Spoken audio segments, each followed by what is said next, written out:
out there. I am your host, and we are back. Yes, it's Jessica Koch, and this is Profound Professionals. It's an interview series that has been running for almost 8 years now.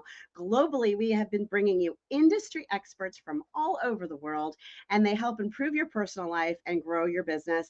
Today, we have Alex, and he's the founder of ISC, and we're going to learn all about what that is. And he's also the creator of Workstreams. I know I'm interested. I want to know what's going on with that. What is Workstreams? So welcome, Alex. Thank you. It's a pleasure to be here, Jessica. So tell us a little bit about ISC and what in the world is Workstreams. It sounds interesting. It sounds cool. We need to know more. Thank you. Well, often people ask me what ISC stands for. I have some clients that don't even know, to be quite frank with you. When I started the company, it was September of 2001, which was pretty bad timing, simply because I was focused in the financial industry. When I started the company, we focused heavily on helping companies with their sales group. So inherently the company name was, International Sales Consultants. We have since expanded, obviously, since then, stuck with the name. But, for years, we focused on helping a multitude of companies at various levels with their recruitment and talent and acquisition needs. We started really working heavily in the financial technology space on a global basis. I just naturally progressed towards that industry simply because I found it fascinating, right? It was fast moving. The individuals that worked within that space, I really felt some kinship, if you will, with them. And it worked unbelievably well. We worked as a contingency recruitment firm for like 14 years. And if you're wondering what contingency is, it's more of a transactional nature where we're working with an organization. If we're able to be successful in placing people, then we're compensated for that, and did extraordinarily well. But come 2014, we just we were very successful, but it's like peaks and valleys, right? So you have these moments where the markets do unbelievably well, companies really need your assistance, and and then you have moments in like 2008 when the market goes completely sideways and things tend to slow down a little bit. And those were the valleys, and I felt over time I need to really create something that adds more value. I mean, there is unquestionably value in working that way, but I wanted more long-term value where I'm just not getting a call, or we're getting calls from clients when occasionally when they need your assistance on a difficult position and what have you. I wanted to work long term. So in 2014, I created Workstreams, which is more of a subscription-based approach to recruitment and talent acquisition. And I felt there was a huge need, especially or initially with startups, because startups were in this kind of quandary where they can't afford really to bring on a full-time talent acquisition professional or recruiter, simply because they have to be able to spend in other areas, right? Be it sales or or development and so forth. And they really couldn't. They were in a position where they could pay these large contingency fees, the way that we historically had worked. So I thought, something has to be created where there's flexibility, there's scalability. It continues to be, very efficient and effective, but not hurt them from a budgeting perspective as well. All the while, provide a service that's scalable. So as the company grows, so does the need to expand. And so are we able to expand with them and provide them with the service and bandwidth that they need to do it in a way that's sustainable. And that's why I created Workstream. So it's been phenomenal, right? Helping startups initially. I mean, we still are responsible for several startups right now in terms of in their entirety, as far as talent acquisition is concerned, building up their processes, building up the foundation of recruitment for those organizations. And then we started to expand to growth companies and pre-IPO companies as well. In those instances, it's a little bit different as far as the dynamic is concerned. We're not completely responsible for talent acquisition. In fact, most of these larger companies already have existing talent acquisition teams. So what we essentially do are we're an extension of their teams, and it's for Mm, their benefit, to be quite frank with you, because talent acquisition within larger organizations, it can be unstable, right? So when there's a huge market, their talent acquisition groups soar. They're hiring a lot. They need more talent acquisition staff, which is fantastic.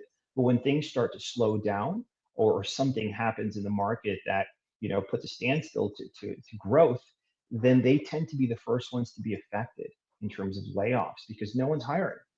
So it's paradoxical. So working with us basically allows us to absorb that fluctuation, if you will. So you have your core team here, mhm, and then any fluctuation you can hand to us, so we can reduce work streams, we can increase it when necessary, so that it doesn't impact your core talent acquisition team. And we actually tripped over this because I thought this is perfect only for startups. But then when we started to work for larger companies, we came to the realization there's value there as well. mhm. Are you working with some of the organizations out there? I know that really put a lot of love into those startups. Like there's Score and Startup Grind and incubators across the country for these smaller startups. Are you doing any collaborations with some of these organizations? Um, I mean, you have Y Combinator that's out there, and where we're definitely trying to, make some inroads in there because we do want to work with young entrepreneurs. Hmm. To be quite honest with you, the majority of my client base are just referrals. It's Mm, just one entrepreneur talking to another, and so on and so forth, and hearing about. So it's really been grassroots as far as our growth is concerned, which I'm very proud of. mhm. But it really is all about networking and just putting good work out there, and hopefully people sharing what their experience has been with us. So, how, when you are working with clients, whether it's your larger client or your startup client, is it all via virtual meeting space? Is it there's there a login and a website portal for them to log into? Is there are you doing in-person workshops? Like, what's the format or formats that you are serving your customers? Sure, that's a phenomenal question. So I'm very remote friendly, and I say this because I know remote is very much in today, but I've essentially been working remote out of Portugal for the last 20 years. I've built my company out of here. All of my staff are located here. We're all native English speakers, either US or Brits. In speaking with us and interacting with us, we may as we be next door, but Mhm, we have all the infrastructure, so we work on a global basis. So working in Portugal actually has been quite beneficial. So we work with Asia Pacific. Let's say Japan, they're 8 hours ahead. The Bay Area is 8 hours behind. We're right in that sweet spot where we can work with everyone. But going back to your question in terms of how we work, it depends, right? Small startups, they don't have the infrastructure. They don't have often don't have an applicant tracking system to be able to kind of lay out that foundation. And mhm, so we do have processes and technology in place to where they can utilize a portal through our ATS, so mhm, that you're not doing that old school email and Excel and what have you. We work with companies to ensure that we can put them in a place where everything is really structured. With larger companies, they usually have an ATS. So mhm, we're working in conjunction with their ATSs.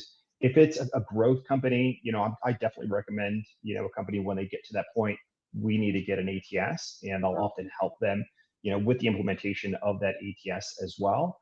And with a lot of organizations that we work with, we might as well be internal assets for mhm, them.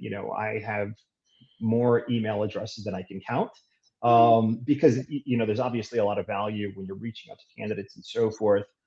Being able to reach out to them with the company name and the branding and everything, because that's unbelievably important. So it's quite Mhm. unique in terms of how we function. You have to figure out who are you today? What email account does this supposed to come from? We're Gotta organized, so initially, yeah, getting used to that, but yeah. yeah, it can get challenging at times, but it's a joy. Well, I imagine you've been doing this for a hot minute. So, do you do any keynote presentations for organizations or companies, or are you traveling about and speaking, or do you really stay pretty comfy behind the virtual window there? That's been a challenge for me. I'll be quite frank with you in terms of putting myself out there. Only in recent history, I've been working just kind of in the shadows for years, and I think I've had to kind of crack that nut simply Mm, because we're living in a world where you really have to put yourself out there and speaking with people and what have you. But I blame the government for this, to be quite frank with you, and mm, I say this in the most friendly way because I used to work in the DoD back in the day. mm, I worked in counterintelligence, and that is working as much as you possibly can, in the shadows, in the best way possible, of course. mm-hmm. So it was really hard. That's kind of ingrained in me to just Stay off the put your head grid. down, yeah, stay off the grid and just do your work and do it well. And so that's been my biggest challenge professionally is really being out, just putting myself out there to some degree. Well, I think you have a lot of knowledge to share, so it'll definitely be a benefit. So, on that topic, give us a tip that you would share with some of these companies, whether they're startup or transitioning into growth or larger size companies. What's a tip you would give from your expertise? Wow, a tip for entrepreneurs. Yeah, I mean, oh, that's a great question. It, it doesn't matter how good of a product that you have, right? You can have the best product in the world. It really is going to come down to the people that you bring on your journey. Because if you don't have the right people, if you don't have the right staff, if you don't, develop the right culture from inception, it's just gonna, be 10 times as harder down the road. So being able to really surround yourself with individuals that will be wholeheartedly honest with you. The last thing you want are yes men surrounding you, especially for young companies. It's very important, and of course, lean on the experience, right? Mhm. Lean on me in terms of talent acquisition processes and recruitment, and some do, and I'm happy to share my Mm, knowledge. So it's, to surround yourself with experts. For entrepreneurs, for young people that are looking to start their company, and they're kind of thinking about what I should do. I know I wish I had a mentor when I started my company, but the best thing I can tell a person that's looking to start something new, and it's probably not the best example in terms of the person, but Cortez, when he got to the New World, he said, burn the boats. I completely agree. Have a plan A and just go for it.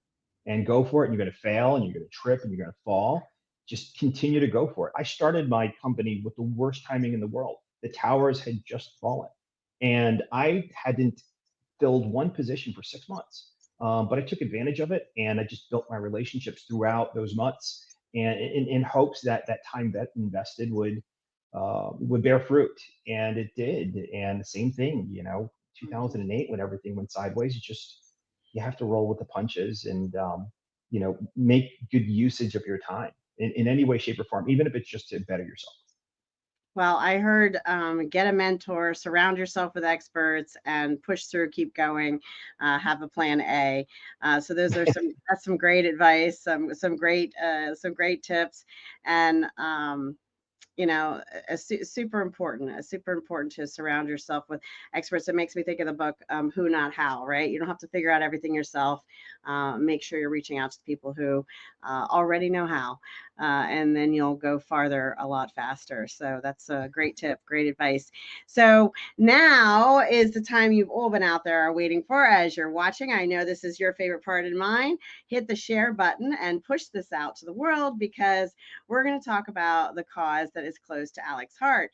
If you have a cause, and I know you do, something that you love or you're super involved in and passionate about, stick it in the comments, share it. You just might inspire someone to share time, treasure, or talent with that cause. And you could be someone's hero, and you also might get that information in front of someone who really needs that cause. So, Alex, share with us the cause that you care about.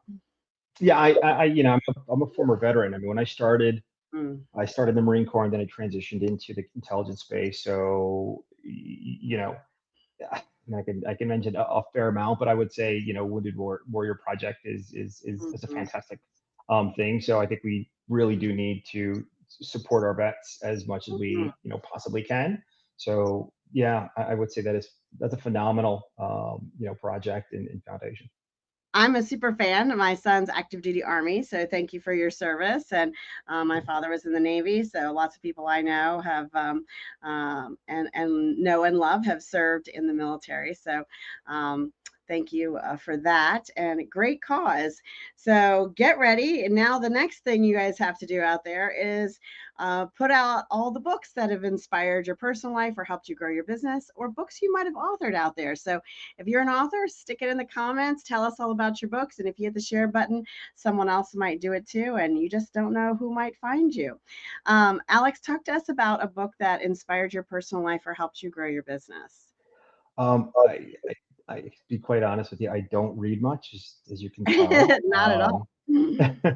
It's hard to put a finger on just one that it has ingrained in me. I think it's been an amalgamation of books that have kind of maybe become who I am. I could just mention a recent book that I read that I thought was very good. It was Warren Buffett's The Snowball. I love hearing about the journey of an ultra, not wealthy, but an ultra successful person. I think that to me is, I measure a person by, other things in terms of success. It's not just monetary in nature, but, to see what he has been able to do and to know that that man is in his 90s and he's still going at it, that's Mhm. inspiring, right? Yeah. That is, I know I'm never going to retire. So if I can reach 96 and still do what I love to do, which is, recruitment and talent acquisition and helping companies grow, I'm all for it.